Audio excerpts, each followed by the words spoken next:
जय हिंद, नमस्ते। जिन भी साथियों का एनएम में सिलेक्शन हो चुका है, उनको हमारी तरफ से स्टूडेंट वार परिवार की तरफ से हार्दिक शुभकामनाएं।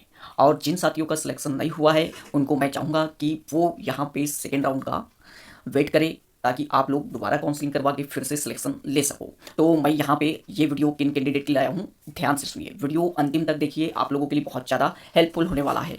हमारे चैनल को सब्सक्राइब जरूर कीजिएगा और बेल आइकन को प्रेस कर दे, ताकि आने वाले सभी लेटेस्ट वीडियो आप लोगों को सबसे पहले मिले। तो गाइस, यहाँ पे मैं बात करने वाला हूँ अब सेकेंड राउंड के बारे में। ओके, किसके बारे में बात करने वाला हूँ? देखिए, सेकेंड राउंड होगा या नहीं होगा, और होगा तो कितने सीट के लिए होगा, यानी कितनी सीट आप लोगों के लिए अवेलेबल होगी। देन उसके बाद मैं यहाँ पे डिस्कस करने वाला हूँ कॉलेज कब जाना है। जी हाँ, कॉलेज कब जाना है। और नेक्स्ट आप लोगों का डिस्कस करने वाला डॉक्यूमेंट डाउट। ओके, अगर आप लोगों को अभी भी डॉक्यूमेंट का कंफ्यूजन है तो एक बार मैं डॉक्यूमेंट पे भी चर्चा कर लूँगा। देन उसके बाद बॉन्ड और गिफ्ट सर्टिफिकेट के बारे में कैसे बनाना है, कहाँ से बनाना है, सारी की सारी ये जानकारी मैं आप लोगों को प्रोवाइड करवाने वाला हूँ गाइस। और यहाँ पे आप लोगों को अच्छी अच्छी जानकारी, हेल्पफुल जानकारी प्रोवाइड करवाई जाती है। बहुत बढ़िया प्लेटफॉर्म है, तो कृपया करके इसे सब्सक्राइब जरूर कर लीजिए। हाँ, स्टूडेंट वार को सब्सक्राइब कर लीजिएगा। चलिए स्टार्ट करते हैं आज की चर्चा। तो गाइस, सबसे पहले तो मैं चर्चा करूँगा यहाँ पे सेकंड राउंड की बात मैं लास्ट में करूंगा। पहले उन कैंडिडेट के लिए इन्फॉर्मेशन दे देता हूँ जिनका सिलेक्शन हो गया और जिनको कॉलेज जाना है। ओके, जी हाँ, तो सबसे पहले मैं यहाँ पे चर्चा करने वाला हूँ कॉलेज आप लोगों को कब जाना है। तो जैसा कि शेड्यूल डिसाइड हुआ है, डीएचएस ने डिसाइड किया है, डायरेक्टरेट ऑफ हेल्थ सर्विस ने,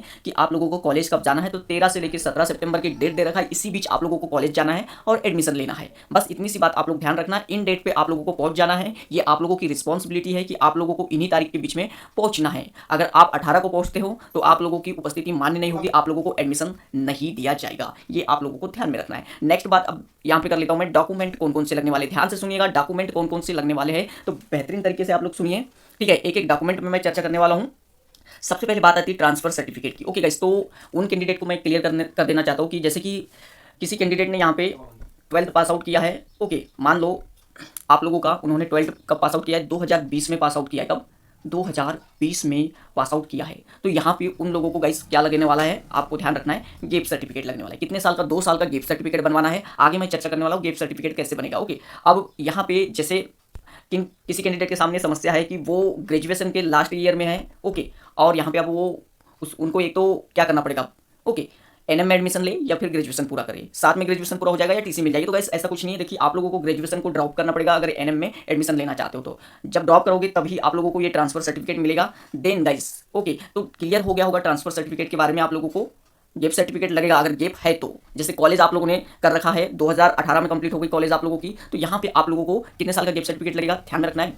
4 साल का गेप सर्टिफिकेट आप लोगों को अलग से लगेगा, ये नोट डाउन कर लीजिए। देन गाइस, अगला डॉक्यूमेंट कौन सा आ जाता है, माइग्रेशन सर्टिफिकेट। कौन सा? Migration certificate. ओके, तो माइग्रेशन सर्टिफिकेट आप लोगों को किसके साथ मिल जाता है गाइस, जैसे आप लोग टीसी आप नहीं निकलवाते हो, देन उसी के बाद आप लोगों को माइग्रेशन सर्टिफिकेट मिल जाता है। ओके, नेक्स्ट डॉक्यूमेंट पे चर्चा करेंगे हम।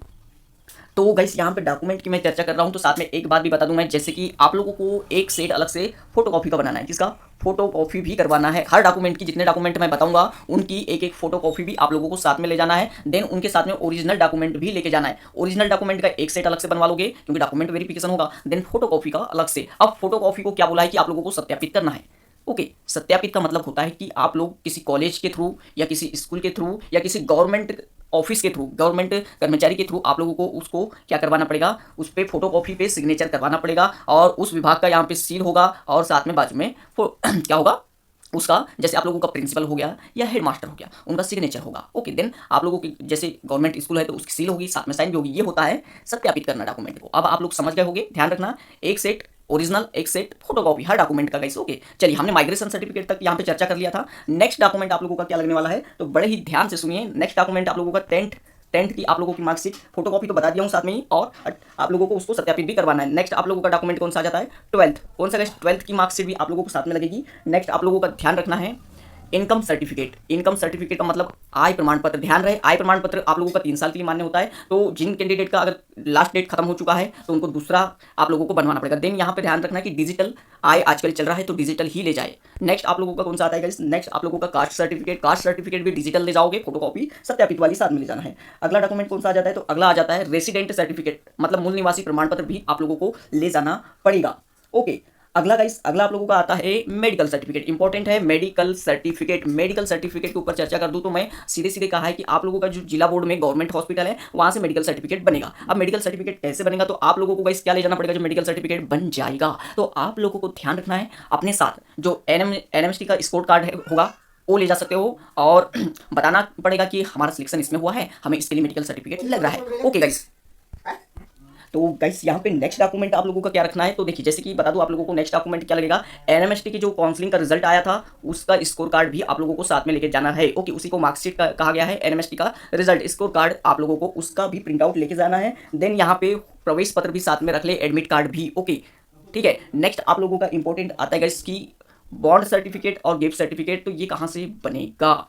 ओके, तो बहुत ही बढ़िया। और कैसे बनेगा, सबसे पहले बता दूं मैं आप लोगों को, बॉन्ड सर्टिफिकेट यहाँ पे आप लोगों को कहा है कि 10,000 रुपये का बॉन्ड सर्टिफिकेट बनाना पड़ेगा। वो क्यों, क्योंकि प्रशिक्षण पूरा करने से पहले कुछ स्टूडेंट छोड़ देते हैं, तो उनको ऐसे में ये फीस जो है वो उनके वसूली के तौर पे लिया जाता है। वो जो कॉलेज का नुकसान है, जो आप लोगों के ट्रेनिंग के लिए खर्चा होता है, वो इसमें वसूल लिया जाता है। ये आप लोगों को याद रखना है। तो बॉन्ड सर्टिफिकेट कहाँ से बनेगा, आप लोग अपने तहसील के कचहरी में जा सकते हो या लोक सेवा में जा सकते हो। वहाँ से आप लोगों को क्या है, जैसे कि बता दूँ 100 रुपये का बॉन्ड सर्टिफिकेट खरीदना पड़ेगा, उस पर आप लोगों का बॉन्ड सर्टिफिकेट बनेगा। ओके, वहाँ पे बताना पड़ेगा बॉन्ड, ओके कहाँ से, एनएमएसटी कॉलेज में कौन सी कॉलेज मिली है। कचहरी में सारी की सारी पूछताछ हो जाएगी, किसके लिए बॉन्ड बना रहे हो, कैसे बना रहे हो, लेकिन 100 रुपये का बॉन्ड आप लोगों को लेना है, ये आप लोगों को ध्यान रखना है। ओके, अब यहाँ पे देखिए, यहाँ पे नेक्स्ट आप लोगों का आता है गिफ्ट सर्टिफिकेट, तो गिफ्ट सर्टिफिकेट भी वहीं जाके बनेगा। ओके गाइस, तो ये सारी की सारी जानकारी आप लोगों को समझ में आ गई होगी, सारे के सारे डॉक्यूमेंट के बारे में क्लियर हो गया होगा कि इतने डॉक्यूमेंट आप लोगों को लगने वाले हैं। तो गाइस अब बात आती है सेकेंड राउंड की। ओके चलिए, अब जिन कैंडिडेट का यहाँ पे पहली लिस्ट में नाम नहीं आया है उनके लिए बता दूं यहाँ पे आप लोगों को कि सेकंड राउंड होगा या नहीं होगा, तो ये आप लोगों को क्लियर करने वाला हूं मैं।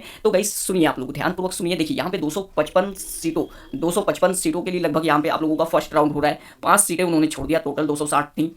अब यहाँ पे क्या पूरे के पूरे 255 कैंडिडेट एडमिशन लेने जा पाएंगे, या किसी का कुछ डॉक्यूमेंट ना नहीं अवेलेबल है, या कोई किसी कारणवश नहीं कर रहा है, तो सारी की सारी यहाँ पे चर्चा मैं करने वाला हूँ। तो ध्यान रखिए, इंपॉर्टेंट बात कि पूरे 255 कैंडिडेट यहाँ पे पहुंच नहीं पाएंगे। कम से कम 50 या 75 कैंडिडेट ऐसे होंगे, या तो ये संख्या आप लोगों की 100 तक भी जा सकती है। ऐसे होंगे ये कैंडिडेट जो किसी कारणवश, किसी डॉक्यूमेंट्स के कारण या कोई कॉलेज नहीं पहुंच पाएगा, या किसी ना किसी कारणवश इतनी सीटें आप लोगों को सेकंड राउंड में अवेलेबल हो सकती है, या तो 50 या 75 या 100, इतनी सीटें आप लोगों को अवेलेबल होने वाली है। तो बहुत बहुत कांग्रेचुलेसन आप लोगों को, क्योंकि ये सेकंड राउंड भी बहुत ही जल्द कंप्लीट होने वाला है। जैसे ये फर्स्ट राउंड की काउंसलिंग प्रोसेस पूरी की पूरी हो जाती, वैसे ही आप लोगों को यहाँ पे अपडेट देखने को मिलेगी। और हमारे साथ बने रहिए, आप लोग डेली बने रहिए, इसी प्रकार की लेटेस्ट अपडेट आप लोगों को मिलते रहेगी। अब गाइस किसी भी प्रकार का डाउट अगर आप लोगों के मन में बचा हो तो बेझिझक कमेंट्स बॉक्स में जाके कमेंट्स कीजिएगा, वहां हम लोग आप लोगों की हर समस्या का समाधान करते हैं। This is the best platform student war. Okay, तो सब्सक्राइब नाउ। तो गाइस मिलते हैं फिर इसी प्रकार की लेटेस्ट अपडेट के साथ। Thank you guys.